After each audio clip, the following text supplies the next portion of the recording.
넌 축구를 정말 잘하는구나. 너 때문에 우리 팀이 이긴 거야. 다른 사람들에게 이런 칭찬을 해본 적 있나요? 이렇게 누군가를 칭찬하며 높여주는 것은 참 좋은 일이고 꼭 필요한 일이에요. 하지만 누구보다도 찬양하고 높여드려야 할 분이 계세요. 오늘 말씀을 통해서 알아보도록 하겠습니다. 예수님과 제자들은 유대와 사마리아 그리고 갈릴리 등 여러 곳을 여행하고 있었어요. 그들이 여리고에 이르렀을 때 예수님은 그곳에서 앞을 못 보는 바디메오를 보게 하셨고 또 예수님을 보기 위해 나무에 올라간 삭개오를 변화시키셨던 일을 기억하나요? 이제 예수님과 제자들은 여리고를 떠나 예루살렘을 향하여 가고 있었어요. 그들이 벳바게에 이르렀을 때 예수님은 두 제자에게 특별한 심부름을 시키시기 위해 그들을 미리 보내셨어요. 저 마을로 가면 매어 있는 나귀 새끼를 보게 될 것이다. 그것을 풀어서 끌고 오너라. 만일 누가 무슨 말을 하면 주가 쓰시겠다고 해라. 제자들은 예수님의 말씀하신 대로 마을로 갔어요. 그랬더니 예수님이 말씀한 것과 같은 일이 모두 일어난 것이었어요. 그들이 말씀대로 나귀 새끼를 풀자 몇 사람이 다가와 물었어요. 주께서 쓰실 것입니다. 이번에도 제자들은 말씀하신 대로 대답했어요. 그러자 그 사람은 나귀 새끼를 가져가도록 허락해 주었어요. 제자들은 예수님께 나귀 새끼를 데려왔고 예수님이 타시기 편하도록 그들의 겉옷을 깔아드렸어요. 보통 나귀 새끼들은 누군가 타는 것을 저항했지만 이 나귀 새끼는 이상하게도 저항하지 않았어요. 왜 그렇게 온순했을까요? 이 나귀 새끼 역시 예수님이 다스리고 계셨기 때문이었어요. 나귀 새끼의 등에 타신 예수님의 뒤를 따르면서 제자들은 궁금해했을 거예요. 왜 예수님께서 이렇게 도시로 들어가시는 걸까? 그것은 바로 수백 년 전 하나님의 선지자가 예언했던 말씀을 그대로 이루고자 하셨던 거예요. 그들은 곧 예루살렘 도시 입구에 도착했어요. 그곳은 유월절 때문에 많은 사람들이 모여 있었어요. 유월절은 유대인들이 모세를 통해 그들의 조상들을 죽음에서 보호해 주시고 애굽의 노예 생활에서 자유롭게 하신 하나님을 기억하기 위한 날이었어요. 애굽 왕이 하나님께 순종하지 않고 이스라엘 백성들을 놓아주지 않자 하나님은 애굽의 모든 가족들 중 첫 번째로 태어난 것은 모두 죽게 했어요. 하지만 하나님께서 이스라엘 백성들에게 죽음을 면할 방법을 마련하셨지요. 그것은 바로 양의 피를 문설주에 바르는 것이었어요. 피를 보면 지나칠 것이다 하고 하나님께서 말씀하셨어요. 그날 밤에 수많은 사람들이 죽었지만 이스라엘 백성들은 문설주에 피를 발랐기 때문에 이스라엘 백성들은 살 수 있었어요.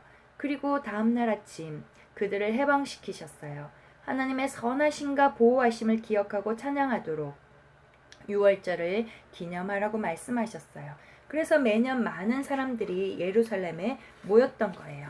그때 사람들은 예수님이 예루살렘으로 오신 것을 보고 너무나도 기뻐했어요. 왜냐하면 벌써 예수님이 행하신 놀라운 일들을 알고 있었기 때문이었어요. 또 예수님이 그들의 땅을 빼앗은 로마인으로부터 그들을 구원해 주기를 바랬던 거예요.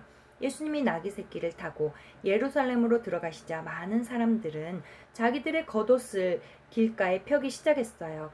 어떤 사람들은 나뭇가지를 베어 길에 펴기도 했어요. 어린이들까지도 수많은 사람들과 함께 예수님을 찬양하기 시작했어요. 호산나 다윗의 자손이여 주의 이름으로 오시는 이여 찬양을 받으시옵소서. 이렇게 많은 사람들이 기뻐했어요. 그러나 종교 지도자들은 결코 기뻐하지 않았어요. 그들은 예수님을 찬양하는 소리를 듣자 화가 났어요. 저들을 조용히 시키시오! 하지만 예수님은 화가 난 자들을 보며 대답하셨어요. 만일 저들이 조용히 하면 돌들이 소리 지를 것이다. 예수님께서는 사람들이 자신을 찬양하는 것이 옳다고 말씀하시는 것이었어요. 그래요. 이 세상을 다스리시는 예수님은 찬양받으시기에 합당한 하나님의 아들이세요. 여러분이 만약 주 예수님을 구주로 믿고 있다면 예수님은 여러분의 모든 찬양을 받을 만하신 분이세요. 오늘날에는 예수님이 창조주가 되신다는 성경의 말씀을 믿지 않는 사람들이 많이 있어요. 어떤 사람들은 창조자가 없다고 말해요. 또 어떤 사람들은 스스로가 세상을 다스린다고 말해요. 그래서 우리에게 일어나는 것과 우리의 환경에 일어나는 모든 것들을 자신들이 스스로 결정한다고 말해요. 하지만 하나님의 아들 예수 그리스도가 우리를 포함해서 이 세상과 세상의 모든 것들을 창조하셨다고 성경에서는 가르쳐주고 있어요. 그 어떤 것도 하나님과 떨어져서는 존재할 수 있는 것이 아무것도 없어요. 하나님은 모든 것의 창조자시고 예수님이 모든 것을 질서 있게 유지하시는 분이기 때문에 하나님은 모든 것의 주인이 되세요. 만약 여러분이 예수님을 구세주로 믿고 있다면 예수님은 여러분의 찬양을 받으시기에 합당한 분이시라는 것을 기억하세요. 하나님 말씀 시편 71편 8절 말씀에 주를 찬송함과 주께 영광 돌림이 종일토록 내 입에 가득하리이다 라고 말씀하고 있어요. 하나님께서 여러분에게 행하신 일을 여러분은 감사하며 찬양하고 있나요? 하나님의 자녀로서 여러분은 예수님을 찬양해야 해요. 예수님께서 여러분에게 행하신 모든 것에 감사하세요. 또한 여러분은 찬양을 받으시기에 합당하신 하나님의 아들이시기 때문에 찬양을 드려야 해요. 예수님은 찬양을 받으시기에 옳다는 것을 사람들이 알게 되기를 원하셨어요. 그래요. 예수님은 사람들이 예수님을 찬양하고 있음을 옳다고 하셨어요. 하지만 예수님은 사람들이 그분이 행하신 기적들 때문에 찬양하고 있음을 알고 계셨어요. 사람들은 예수님이 그들이 왕이 되어 그들을 해방시켜 주시리라고 생각했던 거예요. 그리고 얼마 지나지 않아 바로 이 사람들이 예수님을 대적하고 죽이라고 다시 소리쳤어요. 예수님은 사람들을 보시며 눈물을 흘리셨어요. 예수님은 자신이 구세주로 이 세상에 온 것을 그들이 이해하지도 믿지도 못하고 있음을 알고 계셨어요. 예수님은 그들을 로마 제국으로부터 구하러 오신 것이 아니라 죄로부터 구원하시기 위해 이 세상에 오셨어요. 그래서 예수님은 사람들의 죄를 보시고 슬퍼하셨던 거예요. 이처럼 예수님은 여러분에게도 죄가 있음을 보시고 슬퍼하세요. 죄는 하나님의 규칙을 어기는 말이나 생각이나 행동이에요. 어느 누구도 여러분에게 거짓말하고 또 서로 싸우고 부모님의 말씀에 불순종하는 것을 가르치지 않았지만 죄를 지어요. 그것은 우리가 죄를 지으려는 마음을 가지고 태어났기 때문이에요. 하나님의 말씀 로마서 3장 23절 말씀에 모든 사람이 죄를 범하였음에 라고 말씀하고 있어요. 우리가 이 죄 때문에 거룩하고 깨끗하신 하나님으로부터 멀어졌어요. 그리고 예수님이 오시지 않았다면 죄 때문에 거룩하고 깨끗하신 하나님과 멀어져야 했을 거예요. 하지만 완전한 하나님의 때에 예수님이 오셨어요. 나귀 새끼를 타고 예루살렘으로 들어오시고 예수님은 여러분을 위해서 십자가에서 죽으셨어요. 예수님은 여러분의 죄를 대신해서 고통당하시고 피 흘리시고 죽으셨어요. 예수님이 해주신 일 때문에 여러분은 죄의 형벌에서 자유로워질 수 있게 된 거예요. 하나님 말씀 요한일서 1장 7절 말씀에 그 아들 예수의 피가 우리를 모든 죄에서 깨끗하게 하실 것이요 라고 말씀하고 있어요. 예수님은 십자가에서 여러분의 죄를 대신 갚기에 필요한 모든 것들을 기꺼이 담당하셨어요. 그리고 예수님은 죽으시고 무덤에 묻히신 지 3일 만에 하나님의 능력으로 다시 살아나셨어요. 예수님은 지금도 천국에 살아계시며 여러분이 예수님을 믿고 구원받기를 원하세요. 예수님은 여러분에게 죄가 있는 것을 보고 슬퍼하셨기 때문에 여러분을 위해 이 모든 것을 행하셨던 거예요. 이와 같이 여러분에게 죄가 있는 것을 보고 슬퍼하셨던 예수님은 죄가 많은 사람들을 보시고 슬퍼서 오셨어요. 예수님은 예루살렘 성전을 둘러보시면서 얼마 동안 계셨어요. 그리고 나서 몇몇 베다니의 친구들의 집에 가셔서 밤을 지새우셨어요. 그리고 예루살렘으로 돌아와서 성전에서 예수님은 매우 불쾌하셨어요. 희생 제물을 가지고 온 사람들이 그들의 돈을 바꾸고 있었고 아주 비싼 가격으로 성전의 동물들을 매매하고 있었던 거예요. 성전 지도자들은 그것을 사업으로 여겼고 또 하나님을 찬양하기 위해 온 사람들로 인해서 부자가 되었던 거예요. 예수님은 이 광경을 보고 너무나도 화가 나셨어요. 예수님은 즉시 돈을 바꾸는 사람들의 탁자와 동물을 사고 파는 사람들의 의자를 둘러 엎으셨어요. 그리고 급히 성전으로 들어와 호통치셨어요. 내 집은 기도하는 집이라고 했는데 너희는 강도의 소굴로 만드는구나. 예수님께서 장사꾼들을 내쫓고 났을 때 맹인과 다리 저는 자들이 예수님께로 왔을 때 예수님은 그들을 보고 불쌍히 여기시고 고쳐주셨어요. 이것을 본 종교 지도자들은 화가 났어요. 예수님은 성전에서 행해지는 장사를 중단시키셨을 뿐 아니라 평소에 성전에 들어오지 못하게 막았던 사람들이 예수님이 환영하셨던 거예요. 그때 어린이들이 호산나 다윗의 자손이여 하고 소리쳤어요. 종교 지도자들은 어린이들이 예수님을 찬양하는 소리를 듣자 더욱 화가 나서 말했어요. 어린이들이 하는 말을 듣느냐? 이 종교 지도자들은 예수님이 어린이들을 조용하게 하시기를 원했던 거예요. 지도자들은 예수님을 찬양하지 않았지만 어린이들은 예수님을 찬양했어요. 어린이들은 찬양받기에 합당하신 예수님을 소리쳐 불렀어요.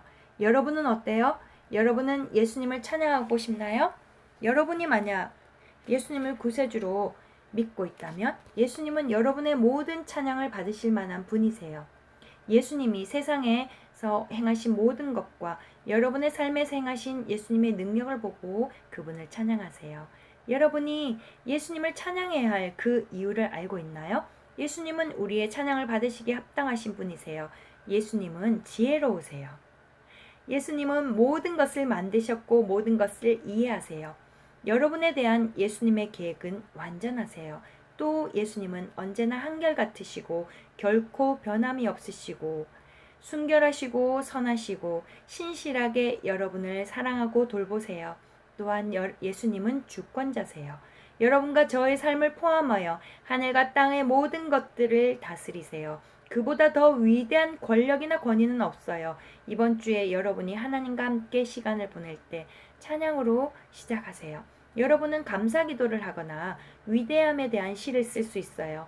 여러분은 찬양하거나 위대함을 생각하게 하는 그림을 그릴 수도 있고요.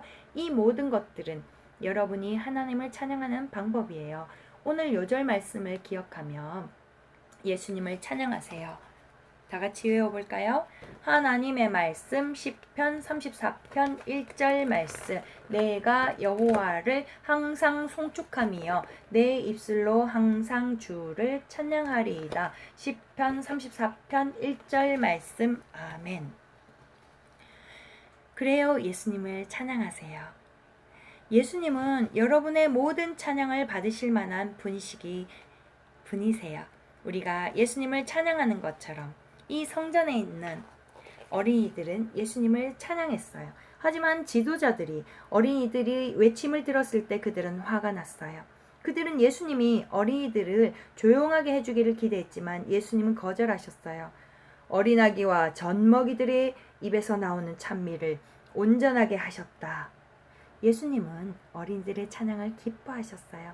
예수님은 곧 성전을 떠나 베다니로 가셨어요.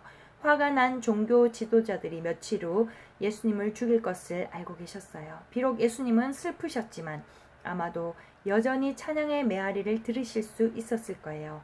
예수님은 어린이들의 찬양을 기뻐하셨어요. 여러분이 예수님을 구세주로 믿고 있다면 예수님은 여러분의 모든 찬양을 받을 만하신 분이세요. 찬양이 언제나 입에 가득해야 함을 오늘 요절 말씀에서 생각나게 해주어요.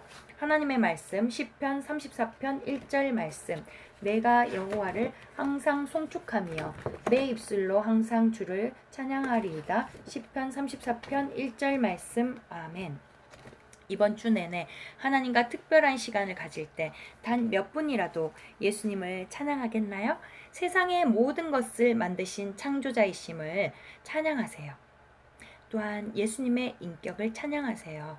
지혜로우시고 변함이 없으시며 다스리시는 예수님을 찬양하세요. 감사의 기도로, 찬양으로, 시로, 그림으로 찬양하세요. 여러분이 어떤 방법으로 예수님을 찬양하든지 예수님은 기뻐하실 거예요. 그런데 여기 있는 모든 어린이들이 예수님을 찬양할 수는 없어요.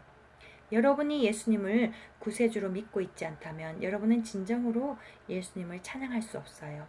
죄로 인해서 여러분은 하나님과 분리되었어요. 하지만 예수님이 십자가에서 죽으시고 다시 사셨기 때문에 여러분의 죄를 용서받고 천국에서 영생을 누릴 수 있어요. 하나님의 말씀 요한복음 3장 16절 말씀에 하나님이 세상을 이처럼 사랑하사 독생자를 주셨으니 이는 그를 믿는 자마다 멸망하지 않고 영생을 얻게 하려 하심이라 라고 말씀하고 있어요. 여러분이 예수님을 믿고 그분이 행하신 것을 믿으면 하나님과 헤어지지 않을 거예요. 용서를 받아 언젠가 천국에서 하나님과 함께 살 수 있을 거예요. 하나님이 여러분의 마음을 변화시켜 주심으로 여러분은 진정으로 하나님을 찬양할 수 있을 거예요. 지금 여러분은 예수님을 여러분의 구세주로 믿어 죄에서 돌이키겠나요? 모두 머리를 숙이고 눈을 감아주세요.